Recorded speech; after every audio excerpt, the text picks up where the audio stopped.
పొందిన ఆనందం అంతా ఇంత కాదు, అది ఎంతో ఉత్సాహాన్ని ఇచ్చింది. ఈ రోజున కోలుకుంటున్నాడు. ఈ రోజున ఈ సభ రవి రావాలి, అన్ఫార్చునేట్ రాలేకపోయాడు. కానీ నెక్స్ట్ ఇదే సభ ఇక్కడ జరిగితే కనుక రవి వస్తాడు, నేను వస్తాను, మీతో ఉంటాను. మీ అందరి ఆశీస్సులతోటి రవి లాంటి ఎంతూజియాస్టిక్ గాయ్ కోలుకుంటున్నాడు. వాళ్ళు మధుతోటిను, సాగర్ గారితో, మన ఇతర ఫ్రెండ్స్ తోటి, సుబ్బు చంద్రశేఖర్ గారితో, వీళ్ళందరితో కూడాను మళ్ళీ కలిసి ఈ యొక్క సభల్ని ఇంతకంటే మరింత అద్భుతంగా చేయాలి.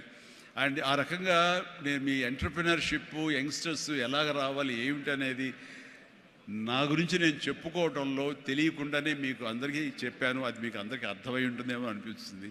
కాబట్టి ఇది నాకు గొప్ప అవకాశం. ఈ తీరుగా, ఈ రీతిగా, ఇదే విధంగా మనం వెళ్ళగలిగితే కనుక ఎవ్వరికి అడ్డుండదు. ఇక్కడ ఒక్కొక్కరు ఒక్కొక్క గ్రేట్ ఎంటర్‌ప్రెన్యూర్స్ అవుతారు.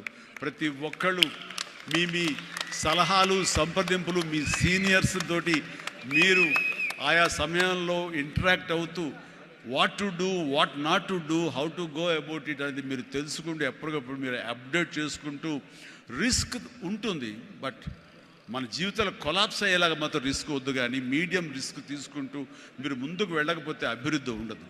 ఛాలెంజ్ సినిమా ఎంతమందికి ఇన్స్పిరేషన్ వచ్చింది అంటే ఆ రోజుల్లో ఏమి చేయాలరా అని తొయ్యనంటే వాళ్ళకి ఆ సినిమా ఒక దిక్సూచిలా ఉండి ఈవెన్ మనం కూడా అచీవ్ చేయగలం అనే నమ్మకం వచ్చింది. అలాగా సినిమాల ద్వారా ఇతోధికంగా నేను చాలామందికి మార్గదర్శకంగా నిలబడ్డాను, ఇన్స్పిరేషన్గా నిలబడ్డాను. ఆ రకంగా మీరు కూడా ఈ వండర్ఫుల్ జీవితం, ఒకే ఒక జీవితం, దీన్ని సద్వినియోగపరుచుకుంటూ మీరు మరింత హైట్స్కి ఎదగాలని, మరింత అభివృద్ధిలోకి ఎదగాలని, ఇదే సభ 1 year లోపు జరిగినప్పుడు మీరు ఫీల్ అవ్వాలి, లాస్ట్ టైం మనం వచ్చే January 25, కానీ ఈ January 26 ఆ ప్రాంతాల్లో మనం ఎంత ఎదిగాము ఇది అంటే చిరంజీవికి మీరు చెప్పుకుంటే కనుక అంతకు మించి నాకు కావాల్సింది ఇంకేమీ లేదు. ప్రతి ఒక్కరిని మనస్ఫూర్తిగా ఈ అవకాశాన్ని సద్వినియోగపరచుకోండి.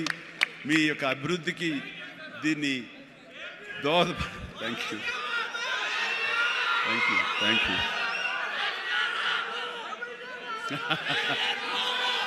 ఎస్ ఇందాక నుంచి చాలా చెప్తూ నా అచీవ్మెంట్స్ గురించి చెప్పాను. Pawan Kalyan is my achievement, Ram Charan is my achievement, నా ఫ్యామిలీలో ఉన్న అందరు బిడ్డలు అందరూ కూడా నా అచీవ్మెంట్. వీళ్ళందరూ చూస్తుంటే ఇది కదా నేను సాధించానని. మొన్న పవన్ కళ్యాణ్ ఇంటికి వచ్చినప్పుడు ఒక మాట అన్నాడు, అన్నయ్య నీకు ఒక మాట అనేవాడికి గుర్తుందా అని. ఏమన్నానరా, మన ఇంట్లో ఇంతమంది మీరందరూ ఉన్నందుకు, నాకు ఈ అవకాశం భగవంతుడు ఇచ్చినందుకు ఇది నాతో ఆగిపోకూడదు. ఒక రాజ్ కపూర్ ఫ్యామిలీలో ఎంతమంది ఎలా ఉన్నారో ఆ రకంగా మరొక రాజ్ కపూర్ ఫ్యామిలీ మన మెగా ఫ్యామిలీ అవ్వాలి అని నువ్వు చెప్పావు. ఈ రోజున చూస్తుంటే, తలుచుకుంటే నీ మాట ప్రభావం, నీ మాట మంత్రంగా ఈరోజు పనిచేసి మన ఫ్యామిలీలో ఇంతమంది 9 ఉన్నాము, 10 మంది దాకా ఉన్నావు అంటే కనుక నీ మాట పవర్. ఎందుకంటే నువ్వు చాలా నిష్కల్మషంగా అంటావు, అనేదో కన్విక్షన్తో అంటావు, అందులో ఎలాంటి పొల్యూషన్ ఉండదు కాబట్టి దానికి బలం ఎక్కువ అన్నయ్య. మంచి మనసుతో అంటావు, పాజిటివ్తో అంటావు అని కళ్యాణ్ బాబు అంటే అవును కదా అనుకున్నా. తెలియకుండా అదే ఒక పత్రిక కపూర్ ఫ్యామిలీ ఆఫ్ సౌత్ అంటూ మా గురించి ప్రస్తావించినప్పుడు, భగవంతుడా, ఇది మా గొప్పతనం కాదు, నువ్వు ఈ ప్రజలు, నా అభిమానులు, ఈ ప్రేక్షకులు మమ్మల్ని ఆదరించారు కాబట్టి మేము ఈ స్థాయిలో ఉన్నాము. అనుకున్నది ఆ రకంగా సాధించగలిగాము అనిపిస్తుంది. అండ్ గతంలో ఎప్పుడు నేను ఏ సభలోనూ ఇంత మనసిప్పి మాట్లాడుకోలేదు. అది మీతోటి నేను మనసిప్పి మాట్లాడుకునేంత ఆప్తుల మధ్య ఈ ఆప్త సంస్థ సంబంధించి నా గుండెని టచ్ చేశారు.